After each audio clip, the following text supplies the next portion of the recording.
Ministry of ફાઇનાન્સના અધિકારી બનીને 48 લાખનો ચૂનો લગાવનાર ઠગને ગાઝિયાબાદથી અમદાવાદ સાયબર ક્રાઇમે દબોચી લીધો છે। સાયબર ક્રાઇમનો એક ચોંકાવનારો કિસ્સો પ્રકાશમાં આવ્યો છે, જેમાં ભેજાબાજ ઠગોએ મિનિસ્ટ્રી ઓફ ફાઇનાન્સ અને national payments corporation of India એનપીસીઆઈની નકલી અધિકારી બનીને એક નિર્દોષ નાગરિક સાથે લાખો રૂપિયાની છેતરપિંડી આચરી છે। મામલાની ગંભીરતાને ધ્યાનમાં લઈને અમદાવાદ સાયબર ક્રાઇમની ટીમે ઉત્તર પ્રદેશના ગાઝિયાબાદથી 2 આરોપીઓની ધરપકડ કરી છે। ઠગ ટોળકી લોકોના જૂના વીમા પોલિસીના ડેટા મેળવીને તેમને નિશાન બનાવતી હતી। પોલીસ તપાસમાં બહાર આવ્યું છે કે ફરિયાદીની એલઆઈસી પોલિસી વર્ષ 2022માં પૂર્ણ થઈ ગઈ હતી અને તેમને તેનું વળતર પણ મળી ચૂક્યું હતું, પરંતુ વધુ નફાની લાલચ આપીને આ ટોળકીએ તેમને પોતાની જાળમાં ફસાવ્યા હતા। આરોપીઓએ ફરિયાદીને સંપર્ક કરીને જણાવ્યું હતું કે સરકારી લિસ્ટ મુજબ તમારો મોબાઈલ નંબર ફ્રોડ લિસ્ટમાં છે અને તમારી સાથે અગાઉ છેતરપિંડી થઈ છે। તેઓએ વિશ્વાસ કેળવવા માટે સીબીઆઈ, સુપ્રીમ કોર્ટ અને નાણાં મંત્રાલયના બનાવટી ઈમેલ આઈડીનો ઉપયોગ કર્યો હતો। આરોપી સુમિત કુમારે પોતાની ઓળખ એનપીસીઆઈના સિનિયર મેનેજર તરીકે આપી હતી અને ભોગ બનનારને એવી લાલચ આપી હતી કે તેમના જૂના રોકાણના 1.48 કરોડ રૂપિયા હજુ બાકી છે, તેમને પરત મળી શકે છે। આ રકમ મેળવવા માટે વિવિધ ટેક્સ અને પ્રોસેસિંગ ફીના બહાને ફરિયાદી પાસેથી કટકે કુલ 48 લાખ રૂપિયા પડાવી લીધા હતા। પકડાયેલા આરોપી આશુ અગ્રવાલની ભૂમિકા અત્યંત મહત્વની હતી। તે રસ્તા પર છત્રી લગાવીને સિમ કાર્ડ વેચવાનું કે પોર્ટેબિલિટી કામ કરતો હતો। જ્યારે કોઈ ગ્રાહક તેની પાસે સિમ કાર્ડ લેવા આવતું હતું ત્યારે ગ્રાહકની જાણ બહાર તેના બાયોમેટ્રિક અને ઓળખના દસ્તાવેજોનો ઉપયોગ કરીને વધારાના સિમ કાર્ડ એક્ટિવેટ કરી લેતો હતો।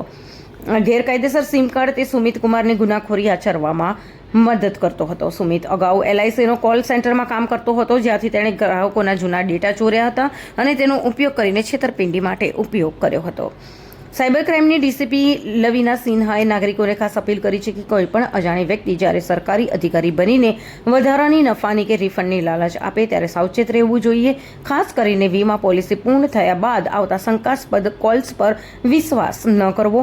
આ ઉપરાંત જ્યારે પણ તેમને નવું સિમ કાર્ડ ખરીદવા જાઓ ત્યારે તે બને ત્યાં સુધી અધિકૃત સ્ટોરનો સંપર્ક કરવો જોઈએ। જો કોઈ વિક્રેતા વારંવાર બાયોમેટ્રિક માંગે અથવા તમારો ફોટો લેવાનો આગ્રહ રાખે તો સાવધ થવું જોઈએ, કારણ કે તમારા દસ્તાવેજોનો ઉપયોગ કરીને કોઈ અન્ય વ્યક્તિના નામે સિમ કાર્ડ એક્ટિવેટ થઈ શકે છે। પોલિસી હતી જે 2022માં મેચ્યોર થઈ ગઈ હતી અને 2022માં એમને મેચ્યોરિટી અમાઉન્ટ પણ મળી ગયું હતું, પણ ત્યાર પછી અનેકવાર એમને ફ્રોડસ્ટરનો સંપર્ક કર્યા હતા અને એમને એવી રીતે કીધું હતું કે તમને વધારે પૈસા મળી શકે કારણ કે થોડાક પૈસા તમારા ઇન્વેસ્ટ કરેલા છે। આ 2026માં અમને આ ભોગ બનનારને ફરી આ રીતે કોલ આવ્યા હતા, જેના કારણે એમને વધારે મેચ્યોરિટી અમાઉન્ટ પછી જે પૈસા મળવાના છે એની લાલચ આપી અને એલઆઈસીનો એજન્ટ અને એનપીસીઆઈના અધિકારી બનીને મિનિસ્ટ્રી ઓફ ફાઇનાન્સનું નામ લઈને જે ફ્રોડસ્ટર છે એમને એવી રીતે લાલચ આપી હતી કે તમારા પૈસા જે 1,48,000 પૈસા જે વધારાના 1,48,00,000 પૈસા વધારાના જે પડ્યા છે, જે અગાઉના ફ્રોડમાં તમને નહોતા મળ્યા, એ અમે અપાવી દેશું।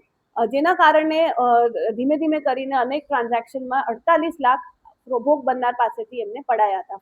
તો આ ટોટલ 48 લાખનું ફ્રોડ હતું, ઇન્વેસ્ટમેન્ટ ફ્રોડ હતું અને એમાં જે આરોપી છે એ લોકોએ મિનિસ્ટ્રી ઓફ ફાઇનાન્સ અને એનપીસીઆઈના અધિકારી બનીને આમની સાથે ફ્રોડ કર્યું હતું।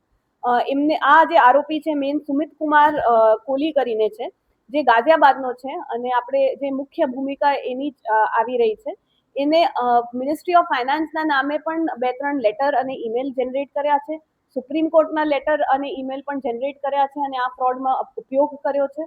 અને એની સાથે આશુ અગ્રવાલ જે બીજો આરોપી છે એ પણ ગાઝિયાબાદનો છે અને એ આશુ અગ્રવાલની ભૂમિકા એટલી હતી કે એને સિમ કાર્ડ પ્રોવાઈડ કર્યો હતો।